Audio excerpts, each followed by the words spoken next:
거룩한 자리로 나오신 여러분들을 진심으로 환영하며 축복합니다. 아멘. 오직 예수님만이 우리의 승리이십니다. 아멘. 그 예수님만이 우리를 인도하시고 그 예수님만이 우리 삶의 모든 것 대신 믿으시길 바라겠습니다. 아멘. 대한민국이 참 복받은 나라인지 어떤 나라인지 제가 어떻게 판가름을 못하겠습니다만 대통령이 두 번째 탄핵을 당한 나라가 됐어요. 여러분, 탄핵을 한 번 시키는 것도 쉬운 게 아닌데 두 번을 탄핵을 했다. 저는 좀 긍정적으로 평가한다면 나라가 바로 서기 위한 노력을 하고 있다, 이렇게 생각을 해요. 여러분, 바로 서기 위해서 필요한 것들이 많이 있겠지만 가장 중요한 건 진리가 중심이 돼야 되거든요. 그러기 위해서는 교회가 중심이 돼야 합니다. 교회가 바른 길을 제시하고 바른 길로 가도록 만드는 게 필요해요. 그렇다고 누구처럼 정치 일선에 그냥 뛰어드는 목사들이라는 소리가 아니고요. 우리가 진짜 제시해야 될 바른 길은 뭐겠습니까? 방금 부른 찬양처럼 오직 예수, 아멘. 나의 믿음. 아멘. 여러분, 예수밖에 없어요. 아멘. 예수님이 아니면 이 땅을 바르게 이끌 방법이 없어요. 온전히 예수 안에 살아가시는 여러분 되시기 바라겠습니다. 아멘. 하나님 뜻을 행하는 나라 되도록 기도하고 사람 키워내야죠. 교회가 할 일은 그거예요. 그러면 하나님의 뜻을 행하는 나라가 되는 방법이 뭘까요? 여러분, 하나님 나라의 뜻을 이루는 방법, 그걸 알아야 우리가 하나님의 뜻을 이룰 수 있도록 이 나라를 이끌어가죠. 그런데 그 방법이 오늘 본문의 답이 나오더라고요. 저도 오늘 본문을 읽다가 깜짝 놀랐거든요. 어떤 본문을 보고 깜짝 놀랐느냐? 오늘 본문 마지막 절 34절에요. 이렇게 이야기하고 있어요. 너희는 너희가 거주하는 땅, 곧 내가 거주하는 땅을 더럽히지 마라. 나 여호와는 이스라엘 자손 중에 있습니다. 여러분, 죄송합니다. 이 본문 제가 오늘 처음 읽었을까요? 이번에 설교하려고 처음으로 읽은 이야기일까요? 여러분, 그래도 목사인데 성경을 그래도 수십 번 봤거든요, 제가. 제가 그래도 어디 가서 성경 읽은 거 가지고는 그래도 좀 자부심을 갖고 살거든요. 나도 제법 읽었다 할 만큼. 그런데 오늘 본문을 설교하려고 읽다가 제가 이 말씀을 보고 놀랐어요. 너희가 거주하는 땅, 그렇지, 이스라엘 백성들이 들어가 사는 땅, 가나안 땅, 이제 너희가 거주하는 땅이 되겠지. 그러니까 더럽히지 말라는 건 말이 되지. 그런데 그 다음 말씀이 뭐라고요? 내가 거주하는 땅. 여기 내가가 누구예요? 하나님. 네? 하나님이 이 땅에 거주하시겠다고? 놀라는 거예요, 제가. 그걸 보고. 눈이 그냥 확 커져버렸습니다. 예? 하나님이 거주하시는 땅? 여러분, 하나님이 이스라엘 백성들을 애굽에서 불러냈습니다. 그들에게 성막 짓게 하면서 하신 말씀이 뭐라고 말씀했냐면 내가 거기 거주할 거야. 그러니 집 지어. 무슨 말이에요? 하나님이 그 성막 크지도 않습니다. 조그만 그 성막에 내가 살 테니까 날 왜 집 지어줘. 그것도 이해가 안 됐는데 하나님이 내가 거주한 땅에 너희들 더럽히면 안 돼. 가나안 땅 더럽히지 마. 여러분, 하나님은요 이스라엘 백성들을 불러낸 이유를요 뭐라고 말하고 있어요? 내가 너희와 함께 하려고, 내가 너희 중에 거주하려고. 여러분, 구약의 이스라엘 백성들에게만 말씀하셨다고 생각하지 마세요. 여러분에게 그대로 가져와 보십시다. 뭐 하시려고요? 여러분 안에 함께 살려고. 그 말을 바꿔 말합시다. 지금 신촌에 누가 거주하고 계시는 거예요? 그러면 하나님이 지금 신촌에 거주하고 계십니다. 아멘. 지금 여러분과 함께 거주하고 계십니다. 아멘. 그분이 우리 하나님이세요. 아멘. 여러분, 그걸 보여주는 것, 그게 뭐 하는 거예요? 교회가 해야 될 일이에요. 교회가요, 그래서 하나님의 교회가 되는 거예요. 오늘 본문은 도피성을 언급하시면서 나왔던 이야기 속에 나오는 한 이야기예요. 결론의 이야기예요. 도피성이 뭡니까? 부지 중에 살인한 사람들이 피할 수 있는 곳을 제시하는 것이 그것이 도피성이거든요. 레위인들에게 48개의 성읍을 주면서 너희들은 이 성읍에서 살아. 각 지역에 흩어져서 48개를 주셨어요. 그런데 그 중에서 6개가 도피성입니다. 그 도피성은요, 고의가 아닌 부지 중에 살인한 사람들이 피하여서 생명을 건질 수 있도록 만든 곳이 도피성이에요. 그래서 도피성에 피한 사람들은요, 재판을 받고 고의성이 없음이 인정되는 순간 그들은 집에 돌아갈 수 있게 됐어요. 조건이 하나 있어요. 언제 돌아갈 수 있어요? 대제사장이 죽어야 돌아간다고요. 그래서 제가 도피성 이야기하면서 그 이야기 했잖아요. 그들은 돌아갈 수 있게 해주세요 기도하는데 그 기도는 결국 뭐 하는 거라고요? 대제사장 죽게 해주세요 하는 기도가 된다고. 그런데 우리는 그 기도할 필요가 없다고 제가 이야기했어요. 왜요? 우리의 영원한 대제사장이신 예수님께서 이미 뭐 하셨기 때문에?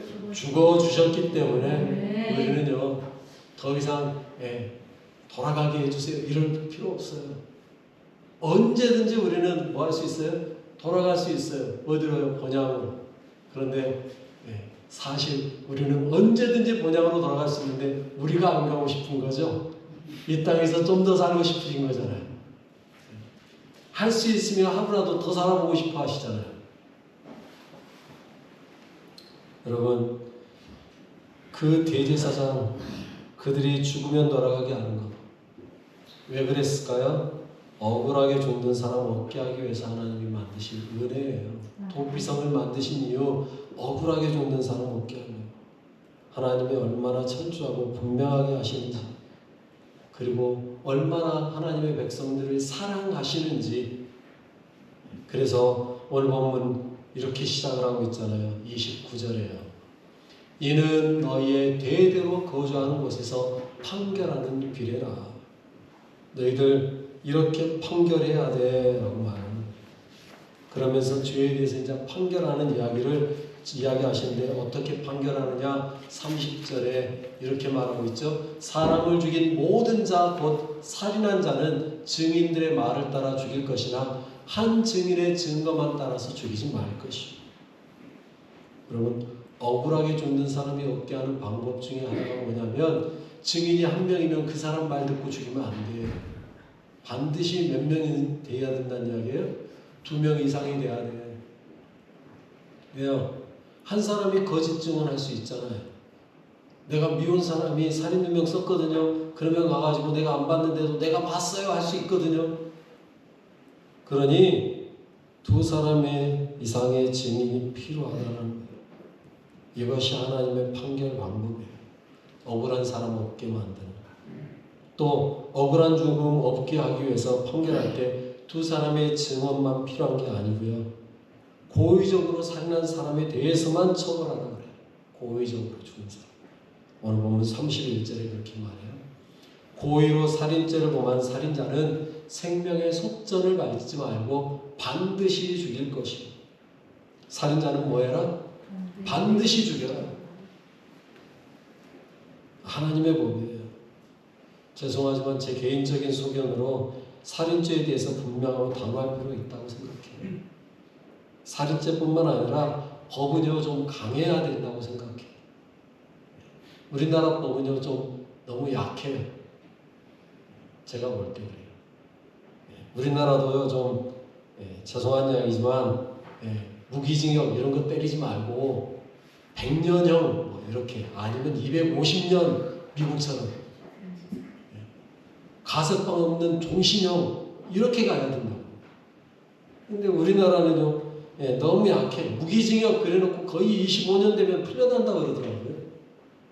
무기징역이라고 했는데 그 안에서 그 사람이 나쁜 짓만 안 하고 감옥에서 그냥 가만히만 있어주면 25년 되면 풀려난대요. 가석방이죠. 너무 약하다고 생각해요. 좀 강하게. 하나님은 그래서 뭐 하라고 했어요? 반드시 뭐 해라? 죽여라. 그래야 사람을 죽이는 게 무서워하죠. 그래야 죄 짓는 걸 무서워하죠. 너무 가벼워. 성경은요 죄에 대해서 너무 철저합니다. 아주 강하게 이야기했어요.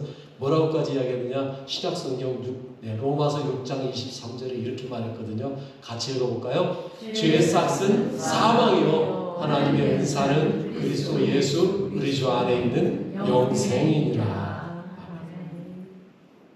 죄의 결과는 뭐라고요? 사망이에요. 여러분 죄 지으면 너 죽어. 무조건 죽어. 반드시 죽어. 확실하게 죽어. 꼭 죽어. 이 정도 해야 죄가 무서운지 알 거 아닙니까? 그런데 우리는요 그럼에도 불구하고 죄를 안 무서워하는 이유가 뭘까? 이유가 딱 하나더라고요. 바로 그 자리에서 죄 짓자마자 하고 죽어야 되는데 하나님 그렇게 안 해놓으셨거든요. 그러다 보니까 죄 무서운 줄 몰라. 안 죽구만 뭐. 괜찮구만 뭐. 여러분 죄의 싹은 뭐라고요? 사망입니다. 반드시 죽습니다. 오늘 본문에서 살인죄라고 이야기하니까 살인죄만 생각하시면 안 된다고요. 모든 죄에 대해서 살인이라는 건 죄를 대표하는 표현이니까 그렇게 보셔야 돼요. 죄는 어찌되었든 무조건 죽는다. 죄는요 큰 죄, 작은 죄가 없어요. 우리 사람은 큰 죄, 작은 죄를 따지죠. 그래서 살인죄는 좀 더 무겁고 다른 죄는 좀 더 가볍고 또 돈 많은 사람의 죄는 좀 가볍고 돈 없는 사람의 죄는 좀 더 무겁고 이 세상은 그렇습니다. 그러나 하나님 앞에서는 아니에요. 제가 늘 말씀드리잖아요. 우리 교회만한 바위만한 죄도 바위도 바다에 던지면 빠지고요. 우리 눈에 보이지 않을 것 같은 조그만한 모래도요. 바다에 던지면 결국은 뭐 한다고요? 빠진다고요.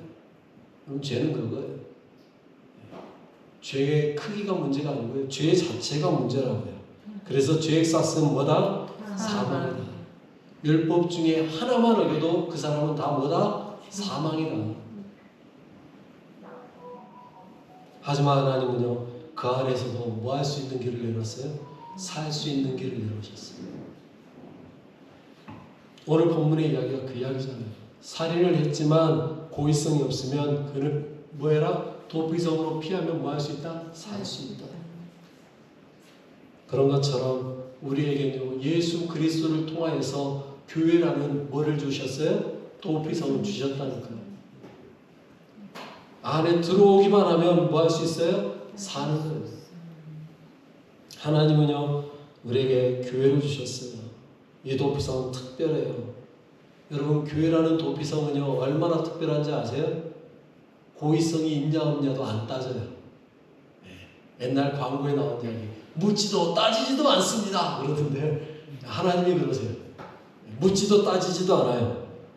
교회 안에 들어오기만 하면 그 사람은 무조건 뭐 한다? 살 수 있다. 예수 안에 들어오면 무조건 뭐 할 수 있다? 살 수 있다. 예수 안에 들어오기만 하면 모든 죄가 다 뭐 한다? 용서받는다. 오직 하나님은 우리에게 그래서 묻는 건 딱 한 가지. 뭐만 물어볼까요? 너 예수 믿냐? 너 예수 믿냐? 다른 거 안 물어봐요. 너 살인죄냐? 너 뭐 거짓말하냐? 아니면 너 뭐 음란했냐? 이런 거 안 물어본다고요. 하나님 앞에 가면 하나님은요 우리에게 딱 한 가지만 물어본다고요. 뭐라고요? 너 예수 믿냐? 거기에 우리가 자신 있게 아멘 할 수만 있다면 하나님은 그래 그럼 됐다. 넌 천국. 얼마나 좋아요. 얼마나 좋냐. 예수님을 믿기만 하면 돼요. 다른 거 물어보지도 않아요. 여러분 예수님을 믿습니까? 아멘. 그러면 됐어요. 그거면 된 거예요. 예수님을 믿으면 다른 게 필요 없어요. 오늘 본문에서는 이렇게 말하고 있거든요. 31절로 32절에 고의로 살인죄를 범한 살인자는 생명의 속전을 받지 말고 반드시 죽일 것이고 또 도피성에 피한 자는 대제사장이 죽기 전에는 속전을 받고 그의 땅으로 들어가 거주하게 하지 말 것이다. 속전 받지 말라 그랬어요. 속전이라는 게 뭐예요? 죄를 사하기 위해서 받는 돈이에요. 그거 받지 말라는 거예요. 제가 좀 전에 말한 대로 이 세상 법정은요 속전을 받아요. 알게 받고 모르게 받고 또 돈 좀 있는 사람들은 유명한 변호사 사서 쓰면 자기 그 죄를 안 받고 형량 없이 나올 수도 있어요. 또 더 가볍게 받을 수도 있어요. 무전, 유죄, 유전, 무죄. 이게 세상이에요. 그러나 하나님 앞에서는 아니라고요. 하나님 앞에서는요, 그런 게 다 필요 없어요. 억만금을 준다 해서도 속전 안 돼요. 딱 한 가지 방법밖에 없어요. 뭐라고요? 너 예수 믿냐? 너 예수 믿냐? 그거 하나면 된다고. 내 안에 예수가 있느냐? 그거면 된다고. 그러면 여러분 어떤 사람이 예수 믿는 사람이고 어떤 사람이 예수가 있는 사람이에요? 로마서 1장 17절에 이렇게 말하고 있어요. 읽어볼까요? 복음에는 하나님의 의가 나타나서 믿음으로 믿음에 이르게 하나니 기록된 바 오직 의인은 믿음으로 말미암아 살리람과 같으니라. 아멘. 어떤 사람이 의인이라고요? 믿음이 있는 사람. 믿음 있는 사람. 믿음으로 말미암는 사람이 의인이래요. 그러면 어떤 거에 대한 믿음이라고요? 계속 말해왔지만 예수. 사도행전 4장 12절에 그렇게 말하고 있잖아요. 다른 이로서는 구원을 받을 수 없나니 같이 읽을까요? 천하 사람 중에 구원을 받을 만한 다른 이름을 우리에게 주신 일이 없음이라 하였더라. 아멘. 누구의 이름만이 구원을 이룬다고요? 예수의 이름. 예수의 이름. 여러분 우리에게 다른 이름 준 적이 없어요. 요즘 세상은요 종교다원주의를 주장하면서요 어디에나 구원이 있다고 이야기해요. 부처에게도 있고 힌두교에도 있고 이슬람에도 있고 다 있대요. 죄송하지만 아니에요. 속지 마세요. 여러분 성경은 분명히 말하고 있어요. 다른 이름 없어요. 오직 누구의 이름이요? 예수의 이름. 예수밖에 없다고요. 아무리 여러분 부처 이름으로 구원받은 사람 없고요. 공자나 조상의 이름으로 구원받은 사람 없어요. 부처 따라서 면벽수는 30년 아니 50년을 해도요 찾아오는 건 공안밖에 없어요. 제 이야기가 아니라 그렇게 해본 사람이 한 말이에요. 조상들에게 지극정성으로 제사 지내도 구원 못 받아요. 조상 자기도 구원 못 받는데요. 뭐. 여러분 온전히 우리가 구원 받는 것 예수 이름밖에 없습니다. 또 이단 사이비에 속지 마세요. 이만이나 장길자나 문선명이나 정명석이나 안 돼요. 속지 마세요. 오직 누구밖에 없다고요? 예수 그리스도. 오직 예수밖에 없어요. 다른 거 찾지도 마세요. 다른 거 믿으려고 하지도 마세요. 그러면 믿는다는 게 어떤 건데요? 믿습니다. 우리가 입으로 고백만 하면 되는 건가요? 로마서 10장 10절에 뭐 마음으로 믿어 의에 이르고 입으로 신하여 구원에 이른다 그러니까 우리가 입으로 그냥 신만 하면 되나요? 여러분 그 말씀은 본문을 잘 읽으셔야 돼요. 언제 쓴 이야기예요? 로마 시대 이야기예요. 입으로 고백한다는 것 자체가요 쉽지 않았던 시대 이야기예요. 지금같이 입으로 고백하기 너무 쉬운 시대. 거짓말해도 될 수 있는 누가 뭐라 하지 않는 그런 시대. 입으로 시인하는 그게 아니라고요. 진짜 믿는다는 게 뭐냐? 요한복음 15장 2절에 이렇게 말하고 있어요. 같이 읽겠습니다. 무릇 내게 붙어 있어 열매를 맺지 아니하는 가지는 아버지께서 그것을 제거해 버리시고 무릇 열매를 맺는 가지는 더 열매를 맺게 하려 그것을 깨끗하게 하시느니라. 아멘. 무슨 말이에요? 내 안에 있어야 돼. 그 말이에요. 예수 안에 사는 거예요. 예수님께 붙어 있는 거예요. 그래야 뭐 하는 거예요? 열매 맺어요. 붙어 있어야 비로소 열매 맺어요. 이것을 바꿔서 이야기할까요? 우리 잘 아는 말씀이에요. 제가 지금 여러분들 모르는 이야기 안 하고 있잖아요. 다 알고 있는 이야기, 다 한 번은 들어본 말씀이잖아요. 이거를 바꿔서 이야기하면 갈라디아서 2장 20절이에요. 이렇게 이야기하고 있죠. 갈라디아서 2장 20절 읽습니다. 내가 그리스도와 함께 십자가에 못 박혔나니 그런즉 이제는 내가 사는 것이 아니요 오직 내 안에 그리스도께서 사시는 것이라. 이제 내가 육체 가운데 사는 것은 나를 사랑하사 나를 위하여 자기 자신을 버리신 하나님의 아들을 믿는 믿음 안에서 사는 것이라. 예수 안에 산다는 건요, 내가 죽고 내 안에 예수가 사는 거예요. 아멘. 이것을 고린도후서 5장 17절에서는 뭐라고 말했어요? 새로운 피조물이라고 이야기했어요. 우리는 새로운 피조물. 이전 것은 지나갔으니 보라 새 것이요. 아멘. 여러분들은 다 어떤 거예요? 새 새 거예요. 새 것이라고요. 아이고 목사님이 이렇게 쭈글쭈글한 새 것도 있다요. 예, 새 거예요.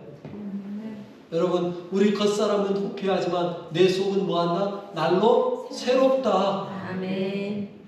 여러분, 어제의 여러분과 오늘의 여러분은 달라요. 거짓말인 것 같죠?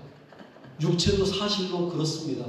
우리 몸의 세포가요, 21일에 한 번씩 바뀐답니다. 여러분, 때는 그냥 나오는 게 아니에요. 내 몸 안에 있던 죽은 세포가 나오는 게 때예요. 그게 뭐 먼지만 있는 줄 아세요? 아니요. 21일 거의 한 달이 되면요, 여러분의 몸에 있던 세포들은 다 바뀌어 있답니다. 그 말을 바꿔 말하면 뭐란 이야기예요? 새 거란 이야기예요. 한 달 전에 나와 지금의 나는요, 완전히 새 거예요. 몸도 그런데 하물며 우리 안에 속사람은요, 예수로 인해서 날마다 새로워지는데요. 날마다 새로워진다고요. 믿어지지가 않으니까 아멘을 못 하시죠. 여러분은 날마다 새로워지십니다. 아멘. 날마다 새로워요. 변화되는 거예요. 어제보다 오늘이, 오늘보다 내일이 더 하나님 앞으로, 더 하나님 앞으로 예수님 닮아가는 모습으로 변하는 거예요. 그런데 우리는 언제적 우리를 생각해요? 10년 전에 그 놈을 생각해. 20년 전에 못된 놈을 생각해. 그러다 보니까 뭐 하는 거예요? 우리 서방 못된 놈이래. 아니, 옛날에 거 보지 말고 지금을 보세요. 많이 변했잖아요. 왜 변화된 그 모습을 안 보시고 옛날에 그 변화 안 됐던 그 모습 가지고 속상해 하냐고요. 물론 20년 전이나 지금이나 변하지 않는 그 모습이 있으니까 그러겠죠. 그러나 여러분, 우리는 변하고 있습니다. 날로 새롭습니다. 여러분, 예수님 닮는 삶을 사는 것, 그게 우리예요. 그것을 오늘 본문에서 뭐라고 말하고 있어요? 다시 볼게요. 오늘 본문 34절 같이 읽습니다. 너희는 너희가 거주하는 땅, 곧 내가 거주하는 땅을 더럽히지 말라. 나 여호와는 이스라엘 자손 중에 있음이니라. 아멘. 여러분, 이 말을 바꿔서 이야기합시다. 하나님이 어디에 거주하고 계세요? 내 안에 거주하고 계세요. 아멘. 하나님이 나와 함께 거주하고 계세요. 여러분이 지금 살고 있는 이 땅이 여러분이 거주하는 땅으로 끝나는 게 아니고요. 누가 지금 함께 살고 있다고요? 하나님이 함께 살고 있다. 지금 여러분이 사는 이곳이 하나님의 나라인 거죠. 그러면 하나님이 계시는 곳이 하나님 나라 아닙니까? 그러면 여러분이 지금 이 땅에 살고 있는 이 자리에 하나님이 함께하고 거주하고 계신다면 이 땅이 곧 어떤 나라예요? 하나님 나라예요. 나는 지금 대한민국에 살고 있고 신촌에 살고 있지만 이 자리가 곧 하나님의 나라예요. 하나님이 거주하신다. 왜요? 이렇게 말했잖아요. 나 여호와는 이스라엘 자손 중에 있습니다. 여러분, 누가 이스라엘인이에요? 예수 안에 사는 우리가 이스라엘 사람이에요. 이게 하나님의 말씀이에요. 우리가 죽어야 하나님 나라 가는 게 아니고요. 이곳이 하나님 나라가 되게 만드는 거예요. 여기에서 하나님 나라의 삶을 살아가는 거예요. 하나님께서 여기 함께하고 계시기 때문에 우리를 구원하셨어요. 성령님은요, 그래서 우리와 영원히 함께하고 계십니다. 그러니 우리는요, 함부로 사는 거 아니에요. 살인하지 않고요, 간음하지 않고요, 거짓말하지 않고요, 미워하지 않고요. 그렇게 살아야 되는 이유는 다른 게 없어요. 간단해요. 하나님이 우리와 함께 하시기 때문에. 이렇게 말씀드릴게요. 하나님 보고 있는데 사람 죽일 수 있어요? 아니, 하나님이 아니라 사람이 보고 있을 때도 사람 죽이는 거 쉽지 않잖아요. 그런데 하나님이 보고 있는데 사람을 죽이겠다고요? 하나님께서 보고 계시는데 거짓말하겠다고요? 하나님께서 함께 보고 있는데 하나님과 함께 같이 음란한 거 보시려고요? 하나님께서 다른 사람 험담하게 하나님 앞에서 험담하고 욕하시게? 그럴 수 없잖아요. 하나님이 함께하고 있다는데 어떻게 그래요? 여러분 우리가 잊으면 안 되는 게 있어요. 하나님이 여러분과 함께 하신다. 아멘. 그걸 마태복음에서 뭐라고 말해요? 마태복음 1장 23절에 이렇게 이야기했잖아요. 같이 읽습니다. 보라, 처녀가 잉태하여 아들을 낳을 것이요 그의 이름은 임마누엘이라 하리라 하셨으니 이를 번역한즉 하나님이 우리와 함께 계시다 하니라. 아멘. 제가 마태복음 되게 좋아하거든요. 저는 성경 중에 제일 마음에 드는 게 마태복음. 마태복음은요. 그런데 시작이 임마누엘로 시작하고 있어요. 그런데 여러분 그거 아세요? 마태복음 끝도 임마누엘로 끝나는 거. 마태복음 28장 20절이 마지막인데 이렇게 이야기하고 있어요. 같이 읽어볼까요? 내가 너희에게 분부한 모든 것을 가르쳐 지키게 하라. 볼지어다 내가 세상 끝날까지 너희와 항상 함께 있으리라 하시니라. 아멘. 여러분 마태복음은요 임마누엘로 시작해서 임마누엘로 끝나요. 그런데 여러분 마태복음 전체의 주제가 뭔지 아세요?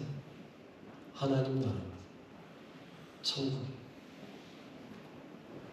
여러분 마태복음의 주제가 하나님 나라예요. 하나님 왕국, 천국을 이야기하고 있어요. 그런데 그 천국은요 뭘로 시작해서 뭘로 끝나요? 임마누엘로 시작해서 임마누엘로 끝나요. 제가 마태복음을 좋아하는 이유가 거기 있어요. 온통 하나님 나라의 이야기입니다. 여러분 우리의 삶이요 그겁니다. 임마누엘. 이게 믿음이에요. 하나님이 나와 함께하고 계시기 때문에 하나님과 함께 사는 삶이기 때문에 아무렇게나 살지 않는 거죠. 하나님을 굳게 붙잡고 입으로만 믿습니다가 아니라 내 삶에서 하나님을 드러날 수 있도록 하나님이 보여줄 수 있도록 주님이 나와 함께하고 있다는 걸 느낄 수 있게 만들어주는 것. 이게 믿음이에요. 그렇게 사는 거죠. 그래서 우리는 죄를 짓지 않고 살려고 노력하는 거예요. 오늘 본문에서 그렇게 말했잖아요. 피는 사람을 더럽힌다. 이 피는 뭘 이야기하는 거예요? 죄를 의미하는 거예요. 우리를 더럽히지 말도록.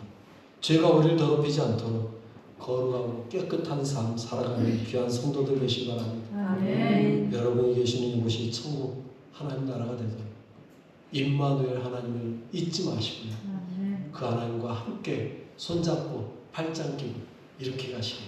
하나님 나와 함께 가시지.